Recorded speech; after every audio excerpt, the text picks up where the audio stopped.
Welcome to a short excerpt from Small Business School, the series on PBS stations and the web. I'm Hattie Bryant. Join me now for an excerpt from our television series, Small Business School, your video partner for this class.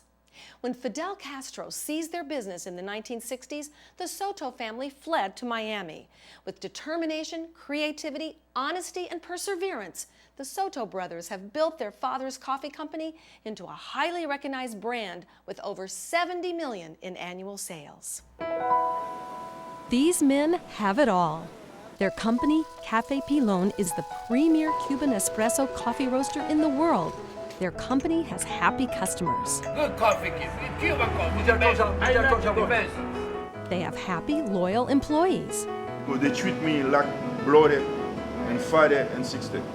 And, most importantly, they have each other. Jose Alberto, he likes to always come out with new ideas. Angel, he watches the customers like a hawk. If you take a customer away from Angel, he goes crazy. Jose Enrique is our oldest brother. You always look up to your oldest brother. Why so much success? You gotta want it. And then you have to go out and get it. It won't come to you. You have to go out there and get it. There it is, the best. Nothing but the best. In Miami's Little Havana, it seems everyone's drinking coffee, and much of it comes from Miami-based Roland Roasters, which does business under the name of its most popular brand, Café Pilon. It generates $70 million in annual sales and has 175 employees. Owners Jose Enrique, Jose Alberto, and Angel Soto are brothers who have coffee in their DNA. I drink every morning café con leche. It's milk with espresso. Okay, I have 4 a day. Okay. Okay, and it makes me work harder. Even though the Soto family has been in the roasting business since 1865, they had to start over with nothing when they came to Miami. We came here in 1960, or when Mr. Castro took over, and he took everything in Cuba, and he made it all owned by the government. Mm-hmm. So it's a very, very difficult situation. And I ask myself the question sometimes, how would I react if here in the United States somebody would come to me and all of a sudden say, hey, this is no longer yours, now it belongs to the government, now it belongs to somebody else, without you doing anything to deserve that. And it's really very hard to imagine going through that period. So, how did your dad get started? Well, we started, first of all, the only actual natural way of doing it was going door to door. And the reason was we established a network of friends and family who would know other people. I did that for a number of years until I decided, this is wonderful, but I want to go back to my roots. I want to go back to the family business. There was an opportunity. Both of my other 2 brothers were just getting out of college.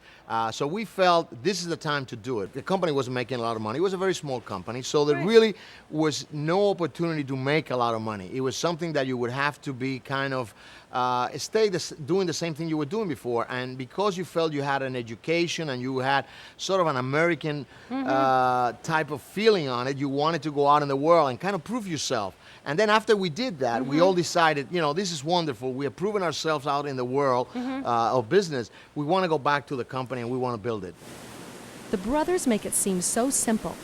Buy the right beans, roast, blend, and grind them to perfection, then package the coffee to ensure freshness. Nothing seemed simple to me. I saw dozens of details in each step.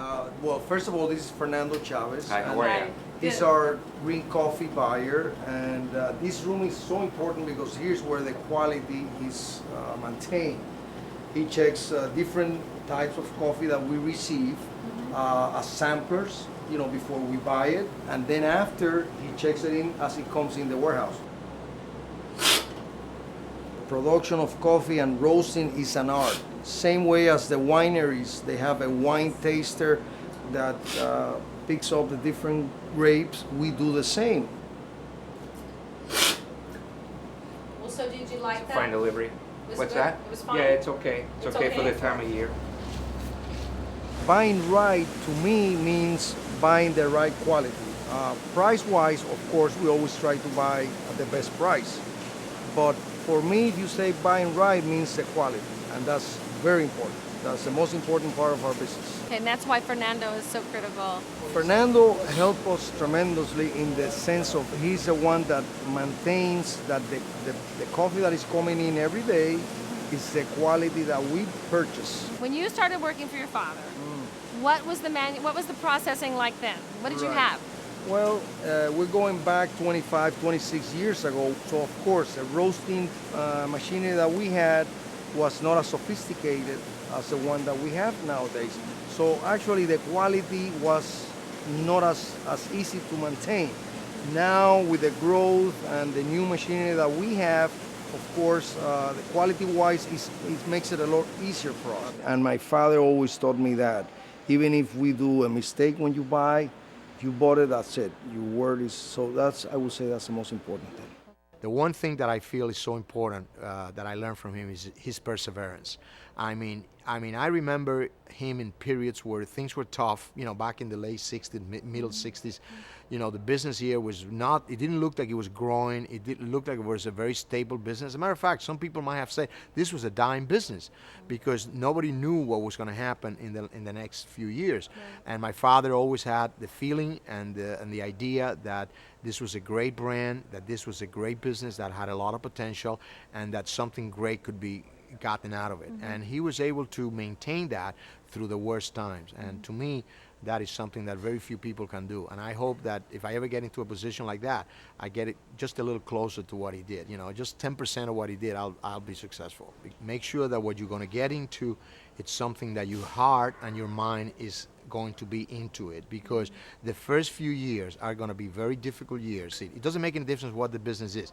If you have that desire, and then you'll develop even if you don't have it, you will develop the ability to go out and have it done. There's much more on television and on the web at smallbusinessschool.org.